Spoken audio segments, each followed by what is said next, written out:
থাইল্যান্ডের প্রধানমন্ত্রী পেতংতার্ন সিনাওয়াত্রাকে পদ থেকে সরিয়ে দিয়েছেন সাংবিধানিক আদালত। শুক্রবার এই রায় দেওয়া হয়। অভিযোগ করা হয়েছে তিনি নৈতিক স্খলনের অপরাধ করেছেন।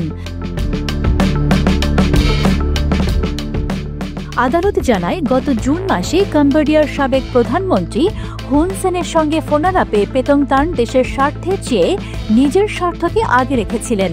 এতে দেশের সুনামও ক্ষুণ্ণ হয়েছে। ফাঁস হওয়া অডিওতে শোনা যায় পেতংতার্ন হুন সেনকে চাচা বলে ডাকেন। এক শীর্ষ সেনা কর্মকর্তাকে তিনি প্রতিপক্ষ বলেও উল্লেখ করেন। ওই ফোনালাপে তাকে বলতে শোনা যায় তিনি দেশীয় চাপে আছেন। তিনি হুন সেনকে অনুরোধ করেন যেন বিরোধী পক্ষের কথা না শুনেন। গত ১ জুলাই মামলার শুনানি চলাকালে তাকে সাময়িক বরখাস্ত করা হয়েছিল।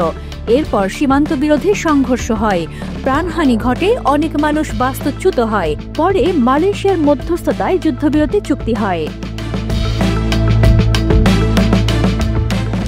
আদালতের রায়ের পর পেতংতার্ন সাংবাদিকদের বলেন, তিনি শুধু দেশের স্বার্থই দেখেছেন, ব্যক্তিগত লাভ নয়। তবে এই রায়ের ফলে থাই রাজনীতিতে নতুন মোড় এসেছে। পেতংতার্ন হলেন সিনাওয়াত্রা পরিবারের ৩য় সদস্য, যিনি মেয়াদ শেষ হওয়ার আগেই ক্ষমতা হারালেন।